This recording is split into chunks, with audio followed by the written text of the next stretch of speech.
다니엘서 이제 다니엘서 안으로 들어갈 텐데 먼저 다니엘서 배경부터 한번 살펴보도록 하겠습니다. 다니엘서의 저자 7장 1절에 보면 다니엘이 환상을 받았고 그 환상을 그 꿈을 기록하였다라는 그런 이제 내용들을 통해서 7장부터 12장까지의 그 내용들, 그 환상들을 다니엘이 직접 하나님으로부터 받았고 그리고 기록했다라고 하는 것을 우리가 알 수가 있겠습니다. 그리고 다니엘서 전반에 걸쳐서 나 다니엘이라고 하면서 이제 지금 기록하고 있는 사람이 다니엘이라고 하는 것을 이제 보여주고 있고요. 그리고 마태복음 24장 15절에서 다니엘서 11장 31절을 인용하면서 예수님께서 말씀하시는 것 통해서 예수님께서도 다니엘서의 이 내용들을 다니엘이 이제 말했던 그런 내용인 것 얘기하고 있습니다. 그래서 우리가 다니엘서 저자를 다니엘로 이렇게 볼 수가 있겠고요. 그 다음에 기록 연대는 언제인가? 다니엘서 1장 1절에 보면 유다 왕 여호야김이 다스린 지 3년이 되는 해에 바벨론 왕 느부갓네살이 예루살렘에 이르러 성을 에워쌌더니, 자, 이때가 언제냐? 자, 이 유다 왕 여호야김이 다스린 지 3년 된 때, 요때가 언제냐? 605년이고요. 요때가 언제냐면 바벨론이 1차로 남유다를 침공해가지고 1차로 포로를 끌고 간 그때입니다. 이때 귀족들, 그 다음에 박식한 사람들, 이제 각 분야의 장인들, 이런 사람들을 먼저 끌고 갔거든요. 그때 끌고 간 사람이 이제 다니엘과 세 친구들, 이 사람들을 바벨론이 1차로 쳤을 때, 1차 포로 때 이제 끌고 간 사람이다라고 하는 겁니다. 그러니까 다니엘서 처음 시작이 1차 포로를 때부터 해서 다니엘서가 시작되고 있는 것을 보게 되고요. 자, 2차 포로는 597년에 있었어요. 열왕기하 24장 10절에 보면 이때 한 8,000명 정도의 포로를 끌고 갔는데 이때 끌려간 사람이 에스겔입니다. 그래서 에스겔이 2차 포로 때 이제 끌려가게 됐고요. 그 다음에 3차 포로는 바벨론 느부갓네살 왕이 세 번째로 쳤을 때는 언제냐면 586년. 요때 예루살렘 성이 무너지고요. 예루살렘 성전이 무너집니다. 이때 시드기야의 아들들이 시드기야가 보는 앞에서 이제 죽임을 당하게 되고요. 시드기야는 두 눈이 뽑혀가지고 바벨론으로 끌려갔습니다. 그 후에 이 시드기야의 행방에 대해서는 이제 뭐 언급되지 않고 있기 때문에 이제 대부분의 학자들은 시드기야가 바벨론으로 끌려가는 그 길에서 죽었을 걸로 그렇게 이제 추측하고 있습니다. 자, 그리고 다니엘서에 나오는 마지막 연대에 대한 단서가 뭔가라고 봤을 때 10장 1절에 다니엘서 10장 1절에 바사왕 고레스 3년 이렇게 되어 있습니다. 그래서 이제 요게 언제냐면 BC 536년이다라고 하는 거죠. 페르시아의 이제 고레스가 539년 바벨론을 정복했습니다. 그리고 538년에 이제 수르바벨이 이끄는 1차 포로 귀환이 이루어지게 되거든요. 그래서 이제 10장 1절 고레스 3년인 586년은 포로 귀환자들이 이제 돌아와가지고 성전 건축을 해가지고 성전의 기초가 놓인 때가 이제 536년 정도 된 때다라고 하는 겁니다. 그래서 605년에 이제 다니엘이 1차 포로 때 끌려가잖아요. 그러니까 536년 되면 거의 이제 70년 정도 지났을 때, 그러니까 다니엘서의 역사적인 역사적인 그 때가 기록된 걸 쭉 봤더니 처음 다니엘이 1차 포로 끌려가서부터 한 70년의 시간들을 쭉 얘기하고 있다라고 하는 거죠. 자, 예레미야가 예언했어요. 이제 바벨론으로 끌려갔다가 70년 후에 돌아오게 될 거다라고 했는데 1차 포로 때부터 해가지고 돌아와서 처음 성전 기반을 놨을 때까지 하면 요때가 한 70년 정도 되는 거고요.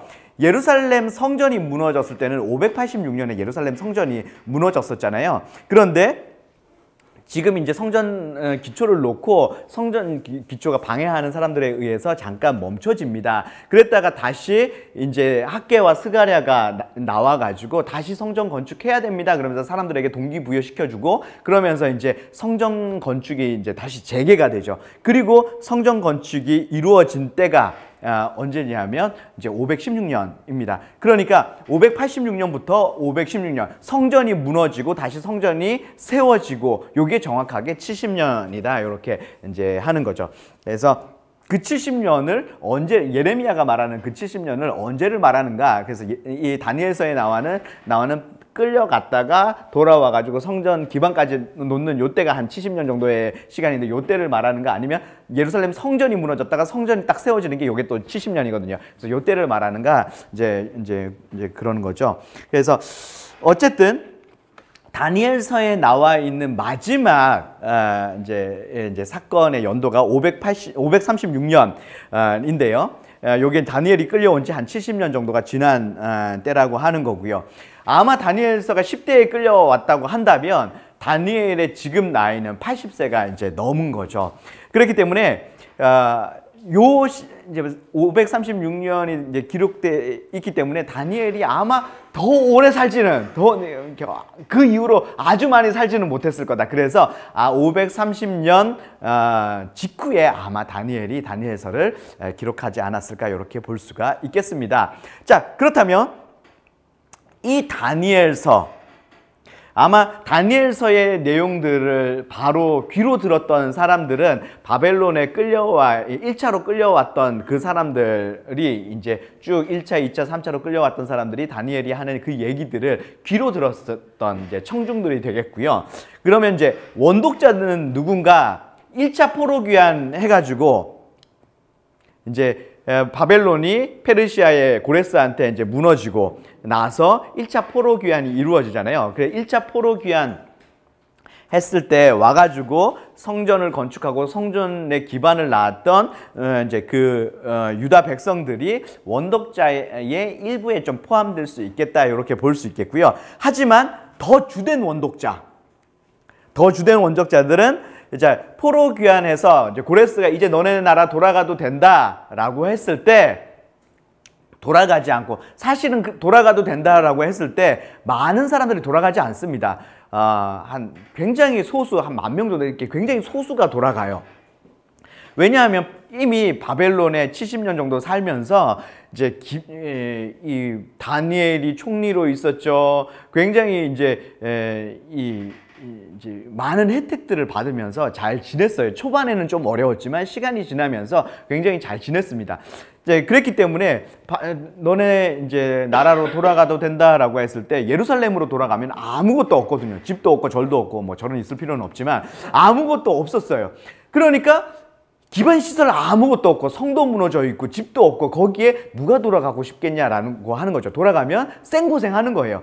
근데 이때 하나님이 사람들에게 막 뜨거운 마음들을 주셨어요. 어떤 마음이냐면 돌아가서 성전을 건축하고 싶은 그 마음들을 막 부어주셨어요. 그래서 성전을 건축하고 싶은 마음이 막 부어진, 그래서 막 가슴이 뛰는 사람들이 이제 돌아갔다. 그래서 전 재산 다 팔아가지고 이제 노비들 데리고 그래서 이제 돌아갔고요. 근데 대부분의 사람들은 돌아가지 않고 페르시아에 남아서 살고 있었습니다. 자, 그 남아서 제국에서 살고 있었던 사람들이 다니엘서의 주된 원독자가 되겠다라고 하는 거고요. 그리고 또 일부의 또 이 페르시아에 살면서 이스라엘 백성들, 그 유다 백성들이 믿음으로 사는 것들을 보면서 나도 하나님 알고 싶어 그러면서 찾아왔던 이방 사람들이 있잖아요. 그 사람들도 일부 이제 이 원독자에 포함될 수 있겠다 이렇게 볼 수가 있겠습니다. 그래서 주된 원독자는 자, 포로 귀환하지 않고 페르시아 제국에서 남아서 살고 있었던 유다 백성들이 주된 원독자가 되겠다. 이 다니엘서를 처음 읽게 됐던 그 사람들이 되겠다. 그래서 다니엘서는 이 사람들을 이제 대상으로 글을 1차적으로 썼다. 이렇게 우리가 볼 수가 있겠죠. 자, 그러면 이 원청중 그리고 이 원독자들이 처음 바벨론에 끌려왔을 때 대제국 속에서, 이 바벨론이라고 하는 대제국 속에서 살았을 텐데요. 그 사람들은 어떤 생각을 했고 어떤 이제 그런 고민들이 이들에게 있었을까라고 하는 겁니다. 자, 당시에 국가 간의 전쟁은 이 국가가 섬기는 신과 저 국가가 섬기는 신, 이 신과 신들의 전쟁이라고 생각했습니다. 그래서 우리가 저 나라와 싸워갖고 우리나라가 이겼으면 우리 신이 저 나라 신을 이겼다, 이렇게 생각을 했었습니다. 자, 그래서 우리나라하고 저 나라하고 싸웠잖아요. 그래서 우리나라가 저쪽 나라를 이겼어요. 그러면 어떻게 하냐면 그 나라 신전에 들어가서 그 나라 신상을 가지고 옵니다. 그래서 어디다 갖다 놓냐면 우리 신의 그 신전 창고에다가 갖다 둬요. 그래서 저쪽 나라의 신을 우리나라 신의 포로로 끌고 왔다. 그래서 우리나라 신의 부하로 준다. 뭐 어떤 이런 의미로 가지고 오는 거예요. 자, 그래서 바벨론이 예루살렘 성을 무너뜨리고 예루살렘 성전에 딱 들어갔는데 신상이 없잖아요. 하나님은 신상을 안 만드시니까. 그래서 신상이 없는 거예요. 그래서 어떻게 하냐면 성전의 기물들, 그릇들, 이런 것들을 싹 다 가지고 바벨론 신의 이제 그 창고에다가 갖다 놓는 거죠. 그래서 다니엘서 1장 2절 말씀해 보면, 자, 느부갓네살 왕이 성전의 기물들, 그릇들을 가지고 가서 바벨론 신전 창고에 두었다, 이렇게 나와 있죠. 자, 이런 세계관 속에 살았던 사람들, 이 사람들이 이 유다 사람들이 바벨론에게 져가지고 포로로 끌려왔어요. 이때 당시를 살았던 사람들은 어떤 생각을 할까요? 우리가 섬기는 하나님이 바벨론이 섬기는 마르둑에게 졌나? 이런 생각을 자연스럽게 할 수 있는 거예요. 그리고 바벨론 사람들은 자연스럽게 우리 신이 너네 신보다 세. 우리 신이 너네 신 이겼어 라고 하는 거예요. 이게 언제 나오냐면 벨사살이 잔치를 벌이면서 이제 저기 예루살렘 성전에서 가지고 온 그 그릇들 가지고 나와. 그래서 잔치하면서 거기다 술 부어 마시면서 어떤 얘기를 하냐면 이게 하나님을 완전 모독하는 거거든요. 하나님 모독하면서 자기 신들 자랑을 하는 거예요.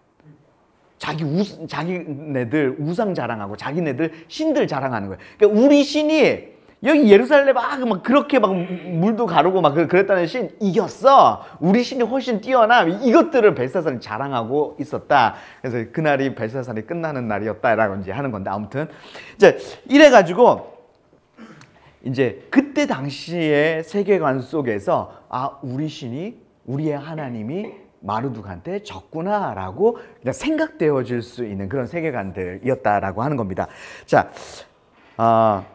그리고 막상 끌려오는데요. 이 사람들이 바벨론으로 이제 끌려왔는데 이 바벨론 성이 어마어마합니다. 이 당시 세계에서는 가장 큰 규모의 성이 바벨론 성입니다. 이 성벽의 높이가 몇 미터냐 하면요, 14미터. 높이가 14미터고요. 성벽의 두께가 7미터입니다. 그러니까 이제 네 마리 말이 끄는 마차가 있잖아요. 이쪽에서 마차가 이쪽에서 가고 저쪽에서도 마차가 오면 서지 않고 두 마차가 그냥 지나갈 정도의 넓이. 그러니까 성벽 위로 난 길이 마차 두 대가 이렇게 지나갈 수 있을 정도로 굉장히 크고 성벽 하나가 굉장히 두꺼웠다라고 하는 건데요. 자, 그런데 이 성벽이 하나만 있는 게 아니에요. 여기 보면 성벽이 있고 그 다음에 또 성벽이 있잖아요. 그러니까 성벽이 이중으로 되어 있고 그 안에 들어가면 또 내성이 또 하나 더 있어요. 그러니까 성벽이 하나, 둘, 이게 세 개 막 이런 식으로 성벽이 몇 겹으로 되어 있어요. 그리고 보면 여기에 해자가 보이죠. 이게 인공으로 판 거거든요. 강을. 그러니까 그 티그리스 유프라테스 강물을 끌어들여 가지고 여기에서 이제 이걸 인공으로 판 거예요. 그래서 넓이가 몇 미터냐면 10미터. 여기서부터 여기까지 10미터. 그 다음에 깊이가 3미터. 이래가지고 이제 해자를 팠습니다. 그래서 여기 뭐 사다리 놓고 넘어오지 못하게. 막 옛날 막 전쟁들 보면 사다리 놓고 막 넘어가잖아요. 근데 사다리 놓고 넘어갈 수가 없는 거예요. 여기 해자 때문에. 성벽도 어마어마하게 두껍고, 그리고 보통 보면 또 가가지고 성문 부수잖아요. 근데 성문 부술 수 없어요. 성문이 청동으로 되어 있었어요. 그래서 성문은 청동으로 되어 있고, 이런 문들이 한 100개 정도, 청동으로 된 문들이 한 100개 정도 이제 있었고요. 어마어마한 성입니다. 그래서 이제 이 제일 유명한 이렇게 문이 이슈타르 문인데요. 이렇게 건너가면 안에 이런 문이 있어요. 높이가 14m, 그리고 너비가 한 21m 정도 됐다고 해요. 그러니까 이제 처음 끌려와서 이 문을 통과하는데 느낌이 어떻겠어요? 와, 우리나라가 이제 대단한 줄 알았는데, 이 바벨론이 와 정말 대단하구나. 우리나라가 이 나라한테 질 수밖에 없는 게 당연하구나. 이제 확 위압감이 확 들잖아요. 이런 성에 끌려가면. 그리고 이제 세계 7대 불가사의 중에 하나가 있는데, 그게 뭐냐면 바벨론의 공중정원입니다. 물을 위로 끌어올리는 거예요. 끌어올려가지고 위에다가 이렇게 공중정원을 만들어 놓은 거예요. 그래서 나무 심고 풀 심고 해가지고 이렇게 아름답게 물이 막 정원에서 흘러내리고, 이런 이렇게 놀라운, 지금도 이게 불가사의한 거예요. 어떻게 이 시대 때 이런 정원을, 이런 공중정원을 만들 수 있었어요? 인공적으로 만들어서 거기다 나무 심고 풀 심고 막 이렇게 해놓은 거예요. 자, 이런 걸 딱 봤을 때, 끌려가서 바벨론의 이런 어마어마한 것들을 봤을 때, 이 마르둑 신전은 예루살렘 성전에 비하면 이렇게 어마어마합니다. 그래서 어마어마한 이런 걸 딱 봤을 때, 포로로 끌려가서 이걸 딱 봤을 때 기가 확 죽는 거예요. 바벨론이 정말 위대하구나. 그래서 바벨론에 우리가 상대가 안 되는 게 당연하구나, 이런 생각을 했을 겁니다. 당시에 모든 것들을 신과 연관해서 생각하거든요. 그러니까 와, 이 바벨론 제국, 이 바벨론 성을 만든 이 마르둑, 바벨론 사람들이 섬기는 이 마르둑은 정말 대단한 위대한 신이구나 라고 이렇게 생각되어 줄 수밖에 없었다라고 하는 겁니다. 그러면 이 당시에 원독자들, 바벨론 제국, 페르시아 제국에 끌려와 가지고 살고 있었던 유대인들에게 어떤 삶의 고민과 문제들이 있었을까요? 다니엘서를 보면요, 계속해서 다니엘과 세 친구들이 맞닥뜨리는 그런 문제들이 있었습니다. 어떤 문제와 어떤 그 위기와 자꾸 맞닥뜨리는 거예요? 1장에 보면요,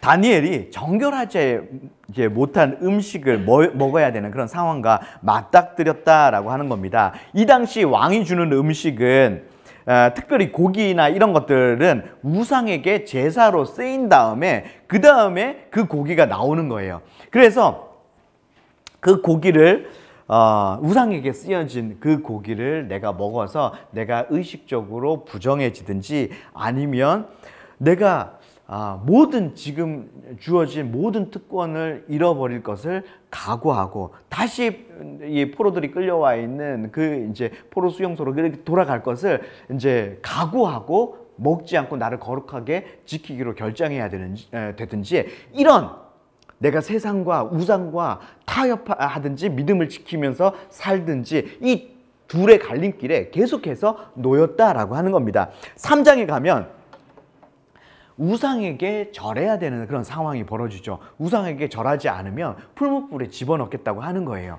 자, 이 목숨이 걸린 상황입니다. 이런 상황에 자꾸 제국 속에서 살면서 놓였다고 하는 거예요. 우상 숭배할래? 아니면 죽을래? 이런 상황 가운데 놓였다라고 하는 겁니다.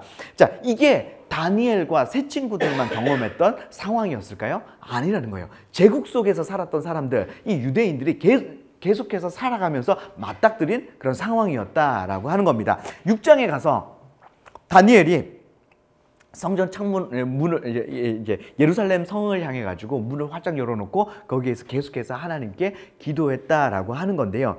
한 달 동안 기도하지 말라는 거예요. 이런 상황들, 내가 잠깐 타협하고 기도하지 않아야 할지, 아니면 기도해야 될지, 이런 계속해서 내가 믿음 생활하는 데 있어서, 신앙 생활하는 데 있어서, 내가 내 몸을 거룩하게 지키는 데 있어서 우상 숭배할 것인가 말 것인가 하는 이런 상황들, 계속해서 내가 제국 속에서 세상 속에서 살아가면서 내가 믿음을 타협할 것인가 아니면 내가 하나님의 뜻대로 믿음대로 살 것인가 라고 하는 것을 계속해서 결정해야 되는 그런 상황 속에 이들이 놓였었다라고 하는 거죠.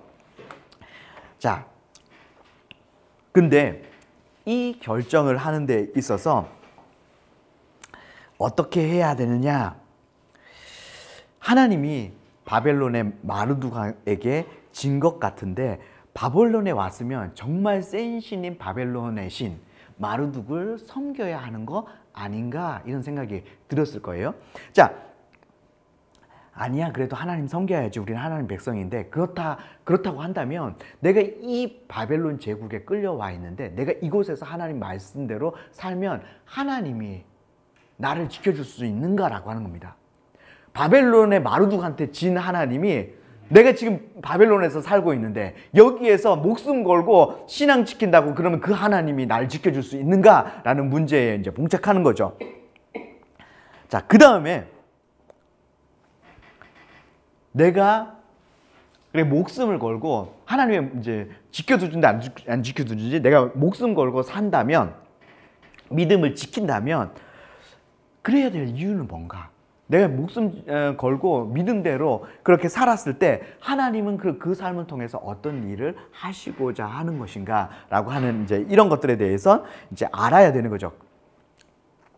이런 고민들이 이제 있었는데요. 사실 이 고민들이 오늘날 성도들이 크리스천들이 세상 속에서 살아갈 때 이 정도의 뭐 문제는 아니더라도 계속해서 맞닥뜨리는 그런 문제다라고 하는 겁니다. 내가 세상 속에서 직장에서 사업장에서 하나님의 말씀대로 하나님의 뜻대로 순종하면서 살아야 하는지 아니면 내가 불이익을 보더라도 하나님의 말씀대로 살아야 하는지. 저 이제 매형이 사업을 하는데 저한테 그렇게 얘기해요. 사업하면 하나님 이게 이 말씀대로 살 수 없다고. 이제 네가 이제 사회생활 안 해봐서 그런데 그럴 수 없다고.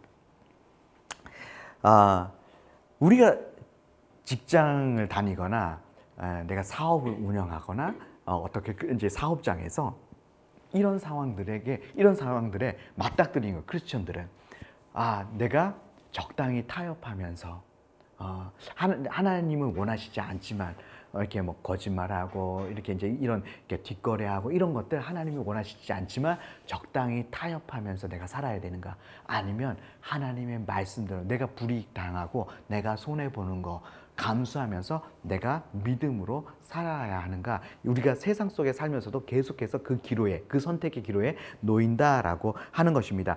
그러면 이 선택의 기로 속에서 하나님의 뜻대로 살기 위해서 반드시 알아야 되는 게 있죠.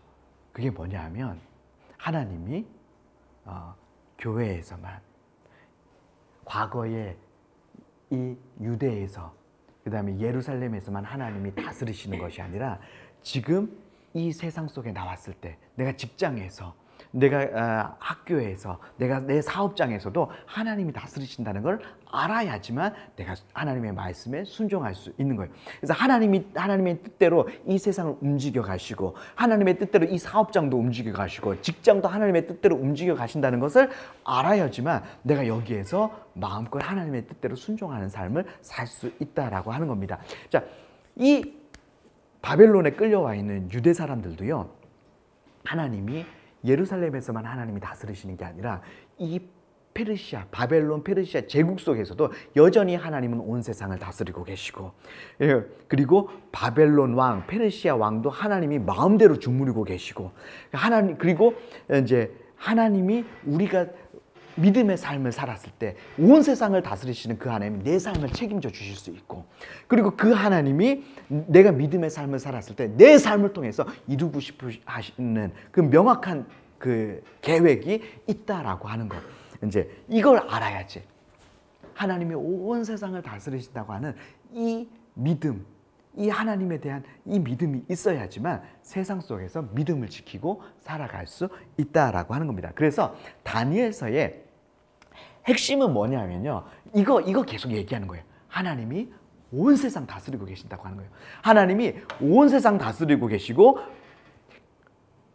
바벨론 왕, 페르시아 왕, 모든 왕들을 하나님이 다스리시고 세상에 사람의 나라를 다스리시고 그리고 하나님께서 마음대로 그 왕을 패하기도 하시고 새로운 왕을 세우시기도 하시고 제국도 이 제국을 갈아치우기도 하시고 새로운 제국을 일으키시기도 하시고 하나님 마음대로 그 일들을 하고 계신다. 그래서 하나님이 진짜 온 세상을 다스리시는 진짜 참된 왕, 참된 신이다라고 하는 것을 이제 다니엘서에서 계속해서 보여주고 있다라고 하는 것입니다. 그래서 다니엘서는 하나님의 주권을 강조하는 책입니다. 그래서 다니엘서를 한마디로 얘기하자면 하나님의 주권이라고 얘기할 수 있겠고요. 한 문장으로 얘기하자면 하나님이 온 세상을 다스리신다. 이게 다니엘서의 핵심이다라고 하는 겁니다. 그래서 다니엘서를 쭉 보면 4장에서는 하나님께서 교만한 느부갓네살을 한번 딱 쳤더니 그냥 짐승처럼 살아가고 다시 이제 기한이 차서 다시 회복시키니까 다시 정신이 돌아오고 이제 하나님이 그냥 느부갓네살 왕 좌지우지하는 거예요. 그러니까 이 다니엘서 4장 전체가 느부갓네살 왕이 이제 조서를 백성들에게 쭉 보낸 내용이거든요. 그러니까 자기한테 일어난 일에 대해서 내가 교만하게 이렇게 교만 떨었다가 하나님한테 딱 쳤는데 이렇게 내가 완전 짐승처럼 살았다. 바보처럼 짐승처럼 살다가 하나님이 7년 지나면 다시 회복시킨다고 했는데 7년 됐더니 진짜 회복되더라. 그리고 내 왕위도 회복시키고 나라도 다시 회복시켰다. 이 하나님이 진짜 참된 신 아니냐. 너네들 그러면서 조서를 내려서 이 하나님 경외해라고 조서를 내린 내용이 다니엘서 4장의 내용입니다. 하나님이 이 바벨론 제국의 왕을 이 제국 왕 느부갓네살 왕이 그 예루살렘 성과 성전을 무너뜨린 그 이스라엘 백성들을 포로로 끌고 간 그 너무너무 위대해 보이는 그 왕이잖아요. 근데 그 왕을 그냥 하나님이 쥐락펴락하는 거예요. 그리고 5장에서는요. 이제 이스라엘 백성이 바벨론으로 끌고 왔을 때 그때의 왕이 느부갓네살 왕이잖아요. 그러면 이제 바벨론의 마지막 왕이 누구냐? 벨사살 왕인 거예요. 그래서 벨사살 때 이제 페르시아한테 무너지고 이제 포로 귀환이 이루어지는 거잖아요. 그러니까 이들이 이제 끌려온 바벨론의 첫 번째 왕과 이제 바벨론의 마지막 왕인 거죠. 이 마지막 왕 벨사살 왕에 대해서 5장에 나옵니다. 이 벨사살 왕이 아까도 제가 얘기했듯이 막 교만을 떠는 거예요. 그래서 예루살렘에서 가지고 온 이제 이 금그릇에다가 막 이렇게 성전에서 가지고 온 그릇에다가 막 술을 부어 마시면서 하나님을 모독하고 이제 그리고 자기 신들 우리 신이 예루살렘의 그 하나님보다 더 세 이러면서 막 교만을 떨었더니 하나님이 너 오늘 끝이야. 그랬더니 그날 죽었다.